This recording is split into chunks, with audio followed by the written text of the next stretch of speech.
Klinčiće svi imamo u kuhinji, ali ono što se dogodi kada ih koristite na ovaj način, većina ljudi nikad nije vidjela. Na prvi pogled djeluju potpuno obično, ali kriju jedno svojstvo zbog kojeg mnogi nepotrebno troše novac na razna sredstva, a rješenje im je cijelo vrijeme bilo ispred nosa. Kasnije ću vam pokazati jedan dodatni trik koji većina ljudi nikad ne koristi, a upravo on pravi najveću razliku. Zato ostanite do kraja. Za početak uzmite 1 do 2 žlice cijelih klinčića.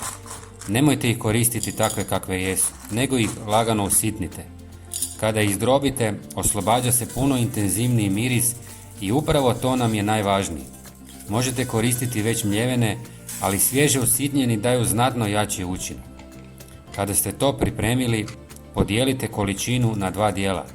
Jedan dio ostavite sa strane, a drugi stavite u posudu. Prelijte sa pola litre vruće vode. Možda se sada pitate zašto ovo radimo, ali sve će uskoro postati jasno. Ako želite dodatno pojačati učinak, možete dodati malo čaja od mente i žlicu tekućeg sapuna. Sve dobro promiješajte i ostavite da odstoji neko vrijeme kako bi se sastojci povezali. Nakon toga procijedite i razrijedite sa još malo vode. Ono što dobijete ima vrlo specifična svojstva zahvaljujući snažnom mirisu i prirodnim spojevima koje klinčići sadrže.